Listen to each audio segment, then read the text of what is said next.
every so often we get viewer comments via social media and email, and on a rare occasion, some of those can be a little bit on the uncomfortable side. And when that happens, I do share those emails with my colleagues. And it was actually my male counterparts that asked me to do this segment. So today, I am talking with a few female meteorologists whom I have known in the classroom and now professionally for many years. And we're going to discuss what it's like to be a broadcast female meteorologist in the business with the way that social media is today. So I'm proud to introduce to you a few of these lovely women today. Erica Grow from Pix 11, New York City. And from Norfolk, Virginia, we have Rachael Peart, and she works at 13 News Now. And Heather Waldman, Buffalo, New York at WGRZ. Thank you, ladies. Thank you for having me. So I'm just curious if any of you wanted to start the conversation here. The reason I'm doing this is because I just wanted to let people know that, we're humans too, and we have feelings. And, where is the line between right and wrong? And, so if any of you would like to chime in and start this and say, what has happened to you? What is your experience and how have you dealt with it?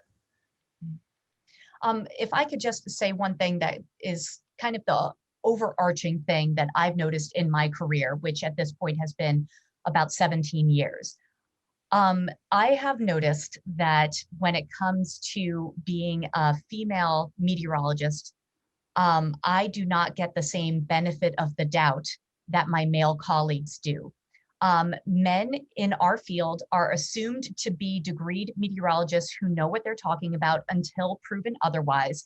And for us, it's the exact opposite. So every time I go to a new city, a new station, I have to prove to my audience that I am for real.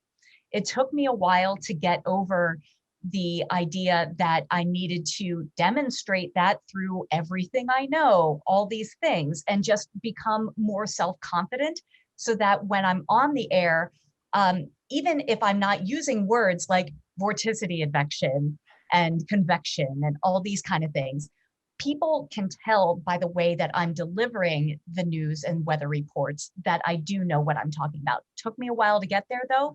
And I think that even today, that is something that is still a bit of a barrier for us.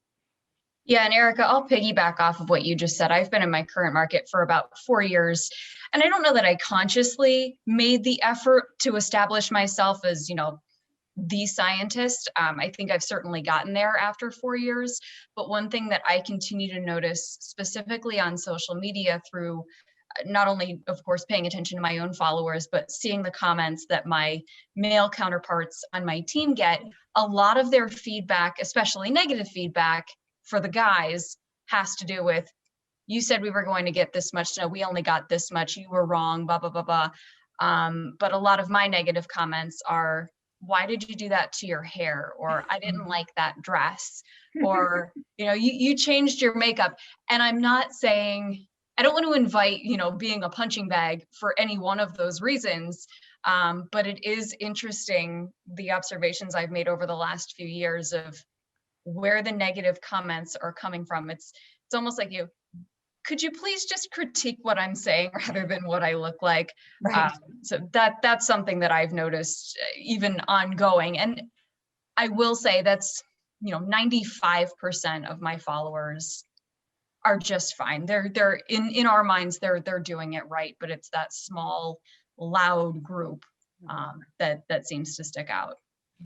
Most of the comments that I get are about my appearance, just overall. What I'm wearing, my hair, what I shouldn't be wearing, that kind of thing. I've had emails when I was wearing a dress that was, yellow down the center. I can see your belly button. And it's like, oh, well, that makes me uncomfortable. I'm sorry that I ate breakfast today, kind of thing.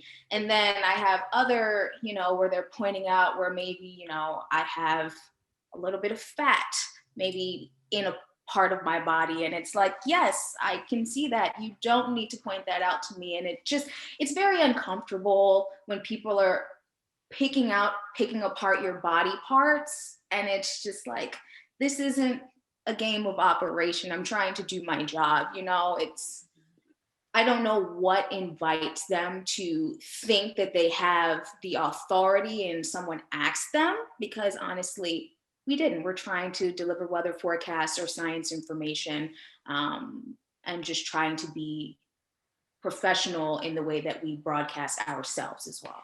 Well, and I think that you bring up a really good point.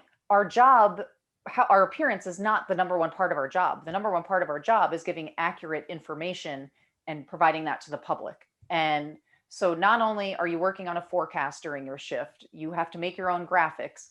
You then present the weather, and for the three of you, you do it multiple times during a shift. And when you're presenting, it's not just you and a camera. You've got camera operators in a room. You've got a producer talking in your ear. There's so much going on that, you know, if lipstick gets on your teeth, you're not paying attention to that. So there's a lot of other things that we have to do behind the scenes, and that what dress we pick out that day should not be the most important part of our day. Yeah, and I will say, when I get comments like that, I usually respond in one of two ways. One, either I don't respond at all because I feel either the comment is too ignorant or anything I say will just fall on deaf ears anyway. Or if I do choose to respond, it's usually one of several different questions. Would you have said this to your best friend? Would you have said this to your grocery store cashier? Would you have said this to my male colleague? And if in any case the answer is no, you probably shouldn't have just taken the 5 minutes to write me that email. Yeah, I there's a viewer that I responded to recently that I said, would you have sent this to your daughter? Mm-hmm. Because how would you feel reading, you know, how would my father feel reading some of these emails that I get? You know, I think he'd be pretty ticked off and wouldn't feel very comfortable. But I want to continue this conversation. I'm having a great time with the three of you. So we will come back and do a second part to this in just a couple of days. But I want to thank the three of you. This will be put on the Weather World YouTube page, and we'll be back in a moment with more.